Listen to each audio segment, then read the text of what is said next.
네, 정의당 시즌2를 이끌 새 당대표 결선 투표가 어제부터 시작됐습니다. 1차 투표 때 1, 2위를 기록했던 김종철, 배진교 후보가 경쟁하고 있는데요. 오늘은 배진교 당대표 후보의 이야기를 들어보겠습니다. 의원님 안녕하십니까? 네, 반갑습니다. 정의당 국회의원 배진교입니다. 네, 어제 결선 투표 시작됐죠? 네, 어제부터 결선 투표가 시작이 되었고요. 예. 목요일까지 4일간은 온라인 투표로 진행을 하고, 네. 9일날 금요일 하루는 ARS로 진행이 됩니다. 네, 이게 다 코로나19 때문에 이렇게 하는 거죠? 네, 그렇습니다. 네. 자, 김종철 후보가 저희 프로그램 인터뷰에서요, 이재명 지사보다 더 진보적인 정책을 내놓겠다 하면 선명성 강조했습니다. 배진교 후보가 생각하시는 지금 정의당에 필요한 정책, 가치, 무엇이라고 생각하십니까? 네, 먼저 우선 정의당의 정책은 선명성이 부족한 것이 아니라 사실은 네. 국민들께서 느끼시는 정치적 효능감이 지금 부족하기 때문이라고 생각을 합니다. 선명감이 문제가 아니고 효능감이 문제이다 네. 판단하는 거고요. 예. 그동안에 진보정당이 정책이 진보적이거나 선명적이지 않아서 위기인 적이 없었습니다. 사실 그것은 그런 정책들이 국민들께서 느끼시기에 얼마만큼 정치적 효능감이 드느냐를 만드는 정치적 힘, 곧 정치적 역량이 부족했다고 저는 판단을 한다는 말씀을 먼저 드리고요. 네. 제가 제시하는 정책과 가치는 세 가지인데 먼저 기후정의, 노동존중, 젠더평등 세 가지입니다. 제가 당대표에 출마하면서 이 세 가치를 중심으로 제2의 창당을 하고 새로운 10년의 정의당을 열겠다고 말씀을 드렸는데 네.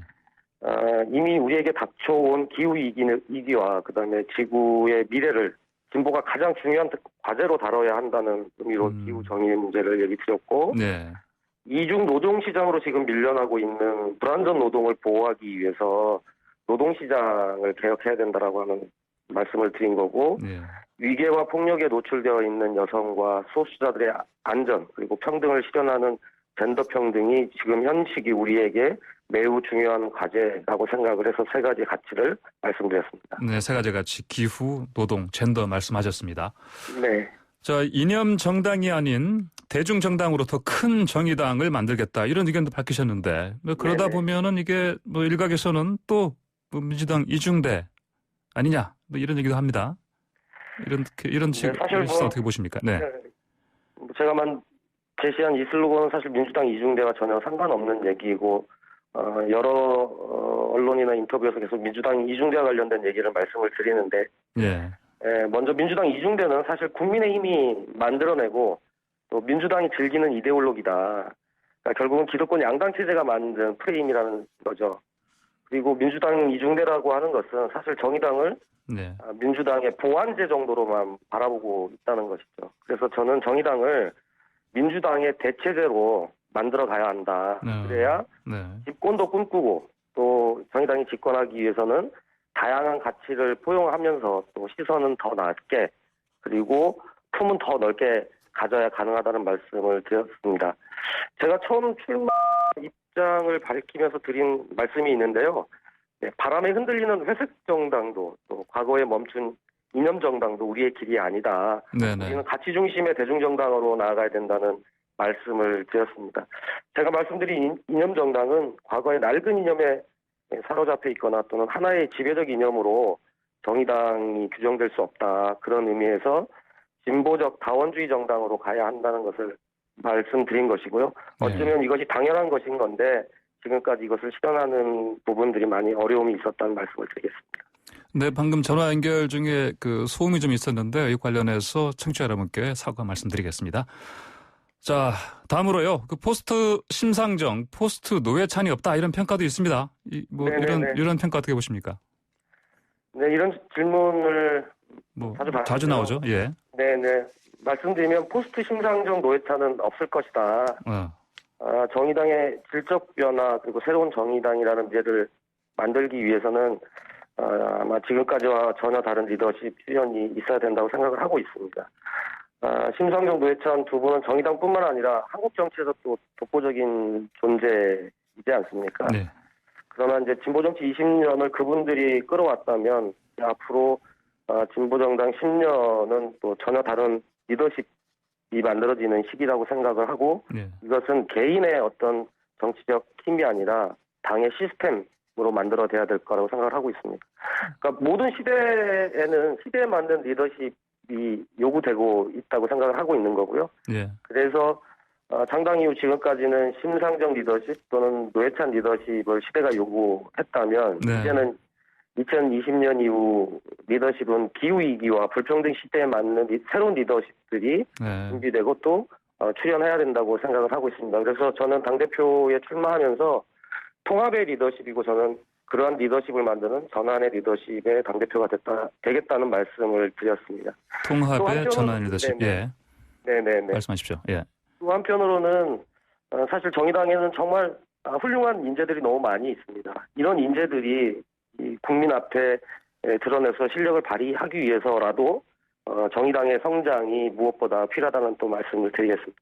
예. 자, 내일부터 21대 국회 첫 국정감사 시작됩니다. 네네. 관련해서 좀 여쭤봐야겠는데, 그 야당에서는 뭐 예상대로 공무원 피살 사건, 뭐 추미애 법무부 장관 아들 논란 관련해서 집중 공세에 펼 것으로 보이고요. 여당에서는 이제 공수처 설치라든지 공정경제 3법 처리 추적할 것으로 보입니다. 정의당은 어떤 이슈를 가지고 파고들 예정입니까? 네, 오늘 정의당도 국정감사 상황실을 9시 반에 열 예정이고 국정감사 상황실 9시 반에 여신다고요? 네네. 예, 이름은 위기극복 상황실이라고 이름을 붙였습니다. 위기 극복 상황실이요. 네. 네네. 정의당은 2020년 현재 대한민국이 넘어야 될 위기를 첫 번째로는 코로나19로 인한 민생 위기, 두 번째로는 점점 더 심각해지고 있는 양극화와 불공정에 대한 위기, 그리고 세 번째 기후 위기로 규정을 하고 있습니다. 그래서 국민과 함께 이 위기를 극복하기 위해서 다양한 문제 제기와 대안 제기에 주력할 예정인데요. 제가 속한 위원회는 정무위원회입니다. 그래서 중소상공인 자영업자와 그다음에 저소득층 지원 사업에 대한 실태를 점검을 할 것이고 예. 재벌 대기업의 불공정 거래 행위에 대한 문제를 집중적으로 다뤄볼 예정입니다.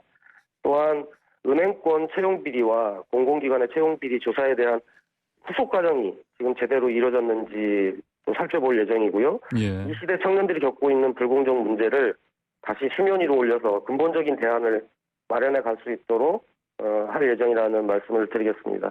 물론 이제 국정감사가 끝난 이후에도 재벌 개혁과 불공정 타파를 위해 정무위원회 위원으로서 더 열심히 활동해 갈 예정이라는 말씀도 드리겠습니다. 네, 아까 그 이제 또 당 대표 후보로서도 세 가지 가치 중에 뭐 젠더 말씀하셨습니다.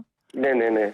그럼 21대 국회 들어서 뭐 일각에서는 또 뭐 우리 정의당에서는 젠더 이슈 관련해서는 뭐 다른 이슈들은 그동안 많이 나왔던 거 아닌가 이런 얘기를 하고 있습니다. 어떻게 보십니까? 그거는 아직 사실이 아니라는 말씀을 드리고요. 네. 21대 국회가 시작되면서 정의당은 5대 중점 법안을 제시를 했고 그 첫 번째 법안으로 중대재해기업처벌법을 입법 발의했습니다. 예. 그리고 이번 정기국회가 시작되자마자 정의당 국회의원 6명이 매일 국회 앞에서 지금 1인 시위를 하고 있습니다. 그것은 바로 이번 정기국회에서 중대재해기업처벌법을 통과 촉구하는 네. 1인 시위들을 진행하고 있고요. 예. 최근에는 노동계와 시민사회를 비롯한 중대재해기업처벌법 청원에 10만 명의 시민들이 함께해줘서 청원이 성사되어서 네. 법안 심의가 들어갈 예정이 있다는 말씀을 드리고요. 예. 이러한 노력들은 이낙연 민주당 대표께서 교섭단체 연설을 할 때 이제 일하는 사람들의 생명과 안전을 위해서 중대재해기업처벌법이 통과가 반드시 필요하다라고 의지를 확인해 주셨습니다. 네. 이런 측면에서 이제는 매해 산업재해로 2천여 명의 노동자들이 죽어가고 있는데 예. 이제는 일하면서 죽지 않을 권리인 중대재해기업처벌법 이번 정기국회에서 반드시 통과시켜야 된다는 말씀을 드리고 이러한 과제들이 정의당이 비록 6석의 작은 의석을 갖고 있지만 네네. 이제 이슈들을 국회 중심으로 국민들과 함께 이슈의 중심으로 만들어가고 있다는 말씀을 드리겠습니다. 그리고 앞으로도 전국민 고용소득보험도 이미 이제 입법 발의가 돼서 예. 국회에서 전면적으로 논의를 하게 될 예정이라는 말씀을 드리고 지금까지 정부와 민주당이 추진하고 있는 방식과 전혀 다른 네네. 소득을 중심으로 하는 새로운 설계에 의한 전국민 고용소득보험제라고 하는 말씀을 드리면서 코로나 시대에 우리 국민들에게 소득 안전망을 확실하게 제공할 법안이라는 말씀도 드리겠습니다. 그리고 그린 뉴딜 정책과 관련해서 정부에서 그린 뉴딜과 관련된 얘기를 하고 있지만 정의당은 1년 전부터 그린 뉴딜과 관련해서 준비를 해왔고 현재 시민사회에서도 가장 완성도 높은 그린 뉴딜 정책이라고 정의당 정책을 평가하고 있습니다. 그리고 최근에 이제 그린 뉴딜 특별법을 제정을 해서 본격적으로 기후 위기 시기에 대한민국의 대전환을 이끌어낼 그린 뉴딜 특별법이 또 이슈의 중심으로 들어설 것이다. 이런 말씀도 드리겠습니다. 네. 자, 다음으로요. 국민의힘 김종인 비상대책위원장이 이른바 공정쟁제 3법과 함께 노사관계를 개선하는 방향으로 노동법도 개정하자 이렇게 제안했습니다. 네네. 해고, 임금 유연화도 언급했고요. 이런 국민의힘 제안 어떻게 보십니까? 저는 개혁적이라고 보지 않습니다. 사실 개혁적이 아니다. 예. 네. 사실 김종인 비대위원장께서 기본소득을 도입한다고 해서 사실 기대를 많이 했었는데 실제 하겠다는 것은 추가 재원 없이 기존 복지를 저소득층에게 더 집중하겠다고 하는 정도거든요. 근데 사실 이거는 기본소득이라고 이름 붙이기가 좀 민망한 수준이다. 말을 하고 실제 정책하고는 좀 다르지 않나라고 하는 평가인 거고요. 경제민주화도 마찬가지입니다. 경제민주화의 핵심은 사실 노동민주화입니다. 그러니까 노동자가 대등하게 협상할 수 있는 힘을 주는 게 핵심입니다. 그런데 느닷없이 노동유연화 얘기를 들고 나온 것은 사실 박근혜 정부가 가장 하고 싶었던 게 바로 노동유연화였거든요. 역시 역행하고 있는 게 아닌가 이런 생각이 듭니다. 그래서 이런 행보가 계속적으로 반복되면 국민들께서는 김종인 위원장의 개혁성에 대해서 근본적으로 좀 의구심을 갖게 되지 않을까 이런 생각이 좀 듭니다. 네네. 자, 마지막으로요. 왜 배진규가 정의당 대표가 돼야 하는가? 네, 말씀해 주십시오. 네, 내년에 대규모 재보궐선거가 있고 또 2022년에는 대통령 선거와 지방선거가 이어집니다. 네. 권력 재편기를 이끌어가기 위해서는 힘 있는 대표, 또 이길 수 있는 대표가 필요하다고 생각합니다. 저는 수도권 최초의 정의당 진보구청장이라는 타이틀을 가지고 진보 행정을 펼친 경험이 있고 지역에서 이겨본 사람입니다. 또 현역 국회의원으로 원내를 통합해 당을 이끌 수 있는 위치에 있습니다. 이 통합의 리더십에 역량을 보여드리겠습니다. 그리고 당의 새로운 10년을 열겠습니다. 당원 여러분, 국민 여러분 지지를 부탁드리겠습니다. 네, 통합의 리더십 앞으로 10년을 열어가는 새로운 당대표 되시겠다 말씀하셨습니다. 자, 오늘 말씀 감사드립니다. 네, 감사합니다. 네, 지금까지 정의당 당대표 후보인 배진교 의원이었습니다.